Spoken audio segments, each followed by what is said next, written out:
سمجھتا ہوں کہ ہم ہر روز نہیں تو ہر دوسرے یا تیسرے روز آپ کو آگاہ کرتے رہیں گے تاکہ آپ کو سب کو پتہ چلے کہ گورنمنٹ کیا کوشش کر رہی ہے، عوام سے ہم نے کیا امید لگائی ہوئی ہے، کیوں کئی قدم جو اٹھا رہے ہیں اس کے پیچھے کیا وجہ ہے، دنیا کے اندر کرونا کی کیا حالات ہیں، اور یہ اس لیے ضروری ہے کہ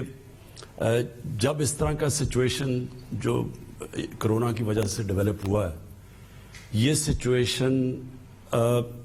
اس کی کوئی مثال پہلے نہیں ملتی، تو اس کی وجہ سے کئی ایسی چیزیں ہو رہی ہیں جس کی کبھی بھی کسی حکومت نے تیاری نہیں کی ہوئی تھی۔ تو سب سے پہلے تو میں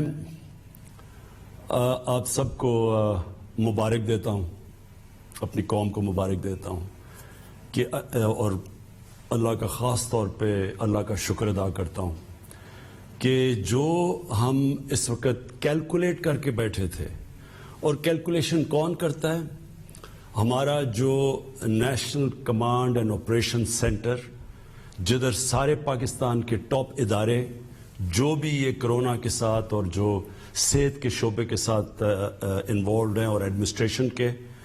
وہ ہر روز بیٹھ کے اپنے ڈاکٹرز کے ساتھ پورا ڈیٹا سارے پاکستان سے لے کے وہ اینالائز کرتے ہیں کہ کتنی بیماریاں ہوئی، ہسپتال میں کتنا پریشر ہے، اور کرونا کی پروجیکشن کیا تھی اور آج کیا ہے۔ تو یہ ہر روز یہ مسلسل یہ انالیسز ہو رہا ہوتا ہے، جائزہ لیا جا رہا ہوتا ہے، اور اس کے مطابق جو میں آپ کو مبارک دینا چاہتا ہوں کہ اس کے مطابق آج نہیں 25 اپریل تک ہم اندازہ یہ تھا کہ 50,000 کرونا کے مریض ہوں گے پاکستان میں، اور آج جو ہم کیلکولیٹ کر رہے ہیں انشاءاللہ 12 سے 15,000 تک کرونا کے مریض ہوں گے۔ جو کیلکولیشن پہلے تھی 50,000 ہونے تھے، آج جو ہم سارے اسیس کر رہے ہیں جو جتنے بھی کرونا کے کیسز آ رہے ہیں،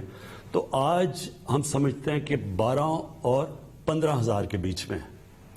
اس کا مطلب کیا ہے؟ اس کا مطلب یہ ہے کہ جو ہمارے ہسپتالوں کے اندر فیسلٹیز ہیں وہ اتنی ہیں کہ ان 12 سے 15,000 میں جن کو انٹینسو کیئر کی ضرورت ہے، جن کی طبیعت اتنی خراب ہو جائے گی کہ ان کو انٹینسو کیئر ہاسپٹل کی جو وہ فیسلٹیز چاہیے ہوں گی جو انٹینسو کیئر میں مثلا وینٹیلیٹر اور آکسیجن، تو اب تک ہمارے پاس جتنے مریض آ رہے ہیں اور جو ہمارے پاس فیسلٹیز ہیں، انشاءاللہ اس ریٹ کے اوپر ابھی اس مہینے ہمیں کوئی مسئلہ نہیں ہوگا، ہمارے پاس وہ فیسلٹیز ہیں ہمارے ہاسپٹلز میں۔ لیکن جو ہم آگے دیکھ رہے ہیں کرونا کے کیسز بڑھیں گے، آپ جس طرح ساری دنیا میں دیکھ رہے ہیں کیسز بڑھ رہے ہیں، کہ سلو ڈاؤن ہو بھی رہے ہیں پھر بھی بڑھ رہے ہیں کیسز، تو ہم یہ اندازہ لگا رہے ہیں کہ ہمیں جو مشکل پڑے گی وہ پڑے گی مئی کے 15 سے لے کے مئی کے 20 یا 25 تاریخ تک۔ ہم سمجھتے ہیں کہ ہمارے ہاسپٹلز کے اوپر پریشر زیادہ پڑے گا۔ جو پریشر 25 اپریل میں پڑنا تھا وہ اب چلا گیا آگے 15 اور 20 مئی تک، اور اس تک ہم پوری تیاری کر رہے ہیں۔ ہماری این ڈی اے میں دنیا سے ابھی بھی ہر روز کانٹیکٹ پہ ہیں، وینٹیلیٹرز کے اوپر جو بھی چیزیں ہمیں ضرورت ہے اس کے اوپر تیاری پوری کر رہے ہیں۔ لیکن میں ابھی بھی آپ کو کہوں کہ اگر ہم زیادہ احتیاط کر دیں تو ہو سکتا ہے کہ یہ اور آگے چلا جائے،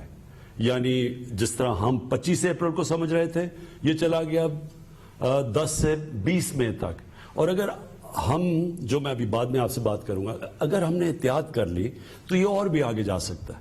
اور یہ اس لیے ہے کہ آج ہم اس خوش قسمت کنڈیشن میں اس لیے، اور خوش قسمت اس لیے میں کہہ رہا ہوں کہ آپ دنیا میں اور ملکوں کا حال دیکھیں اس وقت کہ کس طرح 1000 800 دن میں لوگ مر رہے ہیں وہاں، تو اس کے مقابلے میں یہ کہہ رہا ہوں کہ ان کا جب موازنہ کیا جائے تو ہمارے حالات بہت بہتر ہیں۔ تو اور میں یہ اس لیے بھی ہیں کہ جب 26 کرونا کے کیسز تھے پاکستان میں، 13 مئی کے قریب تو ہم نے تب لاک ڈاؤن کیا تھا پاکستان میں. ہاں 13 مارچ کو تو ہمارا 26 فروری کو پہلا کیس آیا تھا, اور جب ہمارے 26 کیسز ہوئے تو 13 مارچ کو ہم نے اپنا لاک ڈاؤن شروع کیا تھا. 26 کیسز ہوئے تو 13 مارچ کو ہم نے اپنا لاک ڈاؤن شروع کیا تھا. اور اس لاک ڈاؤن کے بعد مختلف کئی صوبوں نے, سندھ نے زیادہ کیا لاک ڈاؤن بڑھائے. ہم نے جب زائرین بھی آئے تو ان کو کوارنٹین کیا, ان سے پھیلا نہیں. تو اور اس سے پہلے ہم نے کوئی 8 لاکھ یعنی 13 مارچ تک 8 لاکھ لوگوں کو ہم ایئرپورٹ پہ اسکرین کر چکے تھے. تو اللہ کا شکر ہے. اور پھر چائنا سے بڑا پریشر تھا کہ ہمارے جو اسٹوڈنٹس تھے ووہان میں, جو شہر میں جدھر کرونا شروع ہوا, ان کو واپس بلایا جائے. ہم نے پریشر لیا اور اللہ کا شکر ہے کہ ایک بھی کیس ہمیں چائنا سے پاکستان نہیں آیا.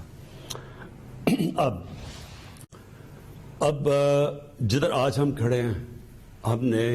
جس طرح آپ نے دیکھا کہ ہم نے آہستہ آہستہ فیصلہ کیا کہ ہم اب جو لاک ڈاؤن کی کنڈیشنز کم کرنے لگے ہیں, جس میں سب سے بڑا جو سیکٹر ہے کنسٹرکشن کا, ہم نے فیصلہ کیا کہ کنسٹرکشن کا سیکٹر ہم کھولنے لگے.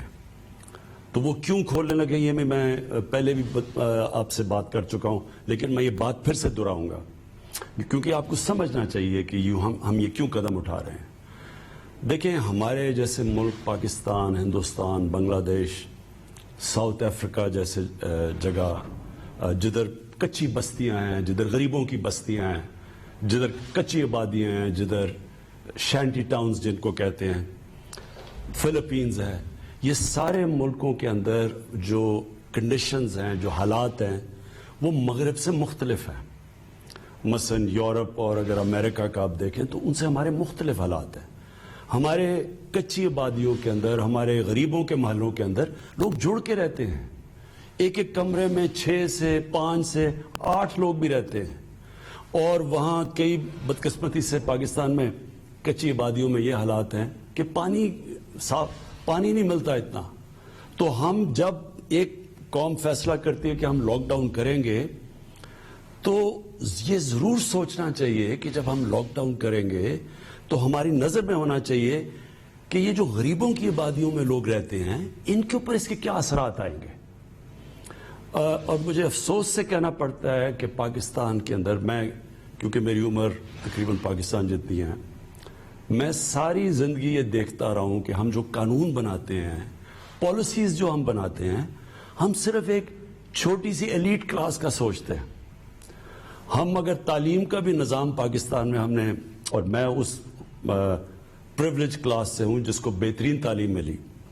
لیکن ہم نے کبھی یہ نہیں سوچا کہ عام لوگوں کے لیے جو تعلیم ہے کیا وہ مقابلہ کر سکتے ہیں ہمارے جیسے لوگوں کا جن کو چھوٹے سے طبقے کو اچھی تعلیم انگلش میڈیم ملتی تھی. اسی طرح ہم نے آہستہ آہستہ گورنمنٹ کے ہسپتالوں کو تباہ ہوتے دیکھا.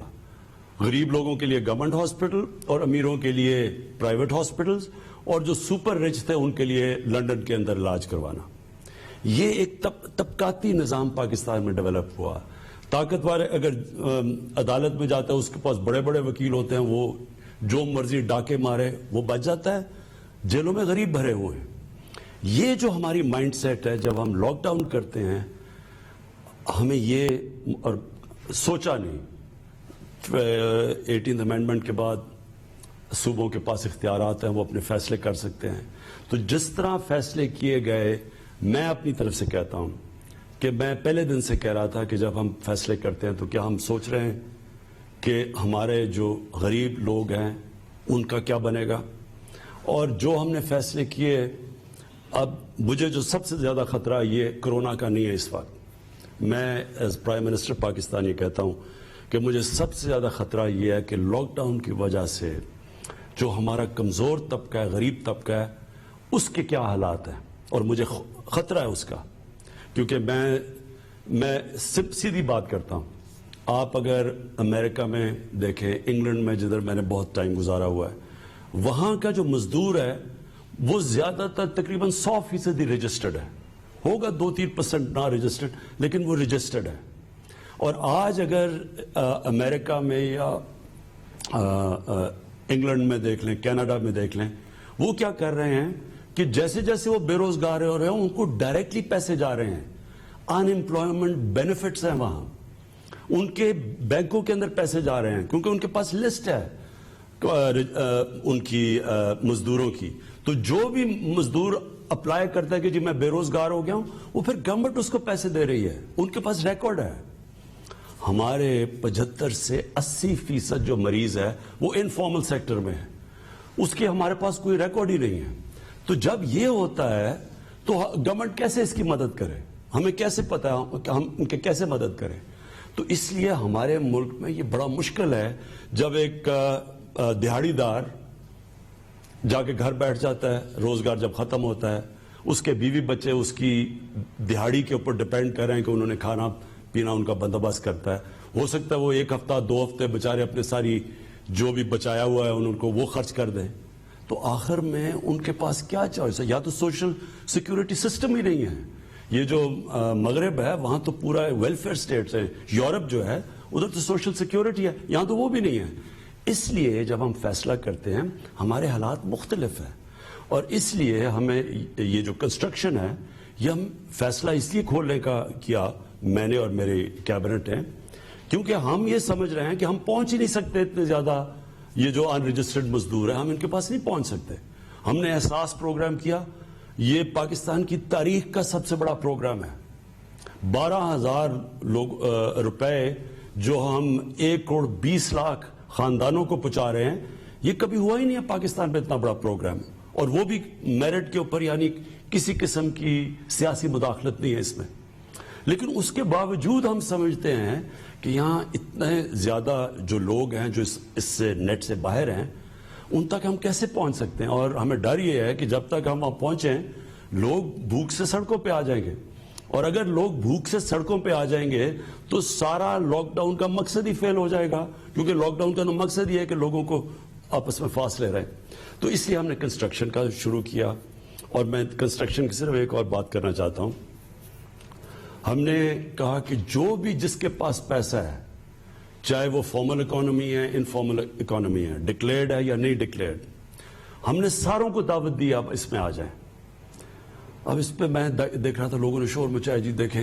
یہ کیا ہوا, آپ نے پھر سے ایک ایمنسٹی اسکیم دے دی. یہ ایمنسٹی کی بات نہیں ہے, میں آپ کو سیدھی بتا رہا ہوں کہ امریکہ کا 30 کروڑ ان کی عوام ہے, اور انہوں نے $2,000 ارب کا اسٹیمولس پیکج دیا. پاکستان کی 22 کروڑ عوام کا سارا اسٹیمولس پیکج ہے $8 ارب. اب ہمارے پاس تو وہ وسائل نہیں ہیں جو امریکہ کے پاس ہے, یا جو جرمنی کے پاس ہے, یا جاپان کے پاس ہے, اٹلی کے پاس ہے. لہٰذا ہم نے تو جو بھی پاکستانیوں کا پیسہ ہے اس ساروں کو اندر کھینچنا ہے تاکہ ہم اس وقت اپنے لوگوں کو ریلیف دے سکیں. تو اس لیے ہم نے کنسٹرکشن میں سب کو کہا ہے کہ آپ شرکت کریں تاکہ ہماری اکانومی چلے, تاکہ لوگوں کو روزگار ملے, تاکہ لوگ بھوک سے بچیں. اس کے علاوہ میں میری ٹیم بیٹھی ہے, ان سے میں ابھی بار بار ان سے آپ جو بھی ڈیولپمنٹس ہیں میں آپ کو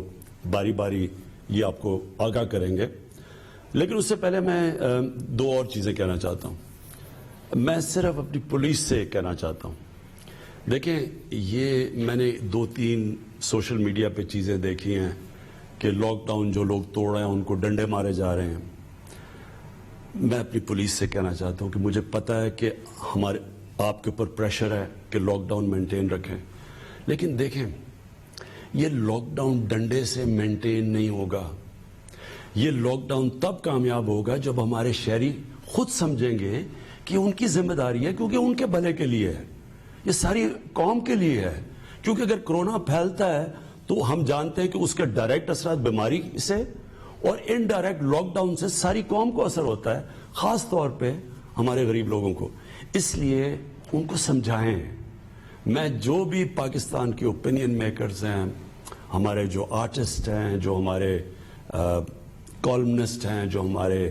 ٹی وی پہ اینکرز ہیں, جو ہمارے علماء ہیں, میں سب کو آپ کو کہتا ہوں کہ آپ سب کا کام ہے کہ عوام کو بتائیں کہ یہ ہم سب کے بھلے کے لیے ہے کہ اگر یہ ہمارا لاک ڈاؤن کامیاب ہوتا ہے, جتنی جلدی کامیاب ہوتا ہے اتنی جلدی ہم واپس اپنے کاروبار کھڑے کر سکتے ہیں, ملک نارم پہ جا سکتا ہے. تو اس لیے بجائے ان کو مارنے کے, کیونکہ ڈنڈے سے یہ نہیں ہونے لگا, ساری دنیا میں اب سامنے آ رہا ہے, بنگلہ دیش میں, فلپینز میں, ساؤتھ افریقہ میں, ہندوستان میں بھی آپ دیکھ لیں, کوئی بھی ڈنڈے سے لاک ڈاؤن 1-2 ہفتے تو شاید کامیاب ہو جائیں, اس کے بعد نہیں ہو سکتے. تو اس لیے ان کو اپنا سمجھیں, ان کو سمجھائیں لوگوں کو, اور لوگوں کو ہم سارے سمجھاتے رہیں گے کہ یہ آپ سب کے بھلے کے لیے. اس کے بعد رمضان آ رہی ہے, اور ہماری مسجدوں کے اندر لوگ عبادت کرنا چاہتے ہیں. ہم سب جانتے ہیں کہ رمضان میں ہم سب مسجدوں میں جاتے ہیں, اور ہم چاہتے ہیں کہ وہ ٹائم ہے عبادت کا. ڈاکٹر الوی جو پریزیڈنٹ ہیں, انہوں نے علماء سے آج میٹنگ کی ہے, اس کے اندر کئی چیزیں طے ہو گئی ہیں. مجھے بڑی خوشی ہوئی اس چیز کی, اور میں آج اپیل کروں گا جو بھی امام مسجد ہے کہ آپ پلیز یہ جو طے شدہ چیزیں ہیں کہ کیا آپ نے پریکاشنز لینی ہیں, کیا آپ نے قدم اٹھانے ہیں کہ لوگ مسجد میں بھی جا سکیں اور کرونا سے بھی بچ سکیں, کہ سوشل ڈسٹنسنگ یعنی فاصلے رکھنے ہیں, اس کے اوپر سب عمل کریں. کیونکہ دیکھیں, اگر ایک مسجد کے اندر خدا نخواستہ احتیاط نہ کی گئی اور کرونا پھیلنا شروع ہوا تو وہ مسجد کو ہی نقصان ہوگا, ویران ہو جائے گی مسجد. اور اسی طرح جو ہم یہ کھول رہے ہیں فیکٹریاں بھی اور یہ کنسٹرکشن بھی, یہ بھی ہم نے پوری TORs دیے ہوئے ہیں آپ کو کہ کیا کیا آپ نے قدم اٹھانے ہیں اس کے لیے. اور مالکان کو, جو مالک ہے, جو فیکٹری کا مالک ہے, جو بھی کنسٹرکشن سائٹ کا مالک ہے, ان کو بھی ہم آپ کو کہہ رہے ہیں کہ آپ کے انٹرسٹ میں ہے کہ آپ کے جو نیچے کام کر رہے ہیں وہ سارے یہ جو ہم نے پورے آپ کو رولز دیے ہوئے ہیں کہ کس کے مطابق آپ نے کام کرنا ہے, اس کو پلیز فالو کریں. کیونکہ اگر وہاں کرونا پھیلے گی تو ظاہر ہے وہ فیکٹری بھی بند ہوگی یا وہ کنسٹرکشن سائٹ بھی بند ہوگی, تو آپ سب کے انٹرسٹ میں ہیں. آخر میں اپنے ٹیم کے پاس جانے سے پہلے 2 اور چیزیں کہنا چاہتا ہوں. دیکھیں, ہمارے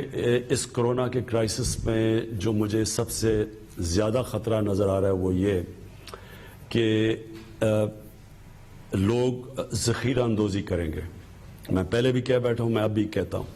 مجھے خطرہ یہ ہے کہ لوگوں نے پیسہ بنانے کی کوشش کرنی ہے, جس طرح رمضان سے پہلے لوگ پیسہ بناتے ہیں, جس طرح ابھی پیچھے آٹا اور چینی کا کرائسس ہے, لوگوں نے ذخیرہ اندوزی کر کے پیسہ بنایا. اس باری جو بھی پیسہ بنانے کی کوشش کرے گا ذخیرہ اندوزی کر کے, یہ پہلی دفعہ گورنمنٹ بہت سختی کرے گی. ہم آرڈیننس لے آئے ہیں اس کے اوپر, ذخیرہ اندوزی کے اوپر, یہ بڑی سختی ہوگی, اور نیچے مینیجر نہیں پکڑیں گے, ہم مالکان کے پیچھے جائیں گے جنہوں نے اب لوگوں کی مشکلات کے اوپر پیسہ بنانے کی کوشش کی. یہ میں آپ کو کہہ رہا ہوں کہ آپ کو ابھی سے پہلے سے خبردار کر رہا ہوں کہ بڑی سختی کی جائے گی, لوگوں کو پکڑا جائے گا. یہ نہیں, چھوٹے لوگوں کو نہیں پکڑیں گے, اوپر جا کے جو اصل لوگ پیچھے بیٹھے ہوئے ان کو پکڑیں گے. دوسری چیز ہے اسمگلنگ. اس باری ہمیں یہ ڈر ہے کیونکہ پاکستان میں جو گندم ہے وہ جو باہر ہے اس وقت اس کی قیمت اوپر ہے, اور ہمیں یہ خوف ہے کہ لوگ گندم کو اسمگل کریں گے. اس کے لیے اسمگلنگ کا آرڈیننس یا آج رات آ جائے گی یا کل آ جائے گی, اور وہ آرڈیننس کے مطابق وہ سختی اب کی جائے گی اسمگلرز کے خلاف جو کبھی پہلے نہیں کی گئی. کیونکہ ہم نے کسی صورت قیمتیں بڑھنے نہیں دینی, کیونکہ اس کا سب سے نقصان اس ملک میں غریب پہ پہنچے گا. اگر ہم لوگوں کو 12 ہزار روپیہ دے رہے ہیں اس وقت, اور یہ کبھی پھر سے میں ریپیٹ کرتا ہوں اتنا پیسہ نہیں دیا گیا, تو اگر انہوں نے قیمتیں اوپر بڑھا دیں تو ان کا تو پیسہ بڑی جلدی ختم ہو جائے گا. اس لیے یہ ملک کے لیے, یہ اپنی غریب لوگوں کے لیے, میں آج اسمگلرز کو بھی کہہ رہا ہوں, ہولڈرز یا یہ جو ذخیرہ اندوزی کرتے ہیں ان کو میں آج آپ کو خبردار کر رہا ہوں کہ بڑی سختی کی جائے گی اس باری. ہم نے یہ 2 آرڈیننس لے کے آ رہے ہیں, اور یہ صرف لے کے آ رہے ہیں اس لیے اپنی قوم کو بچانے کے لیے, اسمگلر سے بھی اور یہ جو کہ ذخیرہ اندوزی کر کے مہنگائی کر کے پیسہ بناتے ہیں. اب میں چاہوں گا کہ اسد آپ پلیز بریف کریں کہ جو بھی آپ کے جو ہر روز آپ بیٹھتے ہیں national command and operation centre میں, کہ جو لیٹسٹ چیزیں